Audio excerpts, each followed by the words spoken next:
Hey operator family, it's Matt coming to you from MSC Collective. I'm at my facility with the APLCM4 doing a restock today, showing you what passive income in air quotes really looks like. So you never know what you're going to find when you come into to your shop. This one was showing a can jam in G1, but that's my Sprite. I have one column or one row of Sprites, probably just sold out, so I'll check that in a bit. But yeah, first thing I'll do is I'll come in, get a once over the machine, make sure everything's in decent shape. I'll test the motors like I showed you a moment ago. Then I'll go into a quick cash pull. She's an oldie but goodie. I've got this one set up. That was about $80 in cash. I pulled out of that one. I go in once a week, maybe once every other week, just depends on the season. But I'll do the cash pull. Like I said, usually about $80 a week, usually another $10, $15 in the coin changer. And then you saw the e-port. I added the Cantaloupe credit card reader. So maybe $20 to $40 a month I'll get on the credit cards. This one's real cash heavy. So all in all, pretty good for a 20-plus-year-old machine. I don't always take the quarters out. I'll usually just refill the change tube, make sure they're good on quarters. Looking at the soda here, I've got 4 columns or 4 rows of the Coke. This is a high-capacity 12-ounce machine only, and the classics tend to work here.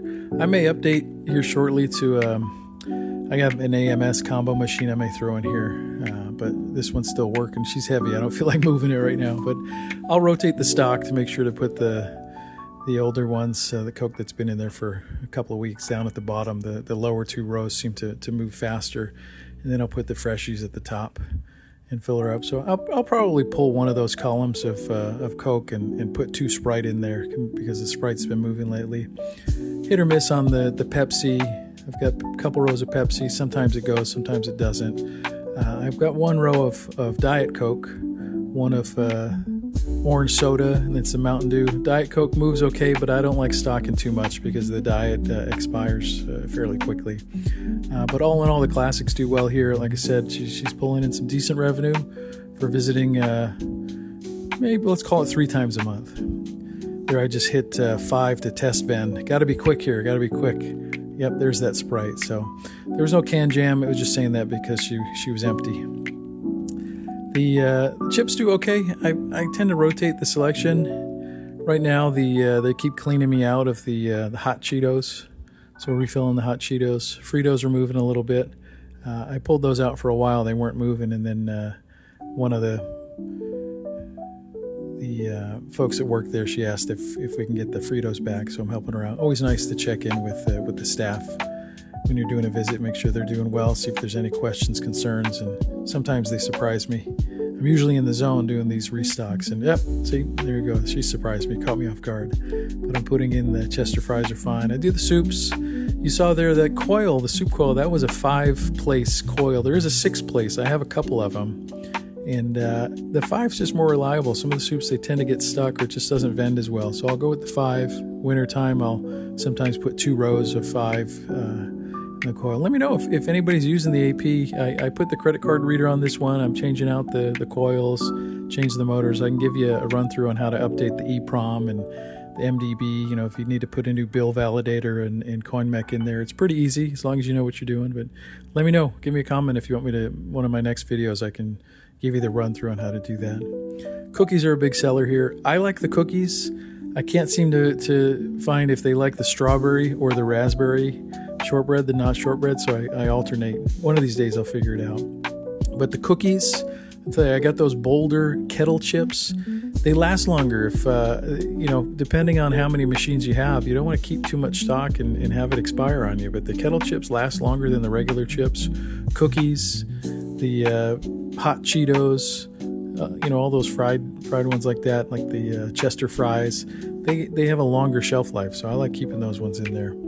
I've got the smaller packs too, the 1 ounce instead of the 1.5 because they keep these all at $1 still, so could get a little more revenue, but this is in a senior care facility and I like to keep these folks happy. It gets a little dusty back here, so I always like to give it a good wipe down, make sure she's looking good. If I'm going to keep the older machine in here, I'll keep it looking good. We do get some residue buildup from the chips. The glue from the chip bag seeps out, so you got to wipe the trays down. yeah, let me know again if you want that other video on these machines more in depth, because I can show you how to change out the coils, you know, to a 10 place, 12, 15, the candy coils, how to clean them, how to clean the racks. Pretty good stuff. The snacks, you know, I'm usually at Costco Business Center, Sam's Club, and trying to find things that are 50 cents or below, and you can still find a decent selection. So I'm still, you know, maintaining more than 50% on the profit margin. But with this one, I'd rather have her stay consistent than raise the prices too much. But like I said, when I put that AMS in here, maybe I'll bump up a quarter and see what happens. But always keep it clean. I'll wipe down the inside of the glass, keep her looking fresh, and I'll get the outside. And keep an eye on the light. One time I came in and there was not many sales this week. The machine was all up, but for some reason the light went out. So I just gave it a little wiggle, and she came back on next week. She was performing like a champ. So good selection here. All in all, just keep the old machines looking clean. They'll still work for you. You know, make sure you get some good air ventilation so the condenser, the cooler unit's working well. You know, keep an eye on what the folks like. Change it out seasonally if you need to. But always make sure, first thing, check the cash, do your cash pull, check all the motors, do your motor count. She's showing 30 again, blinking 30, so everything's doing well there.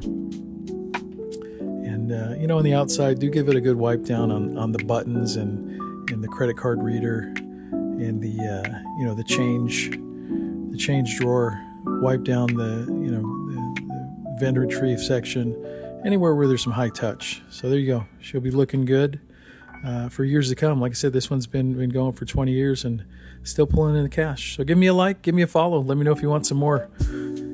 Matt with MSC Collective. Thanks, everybody.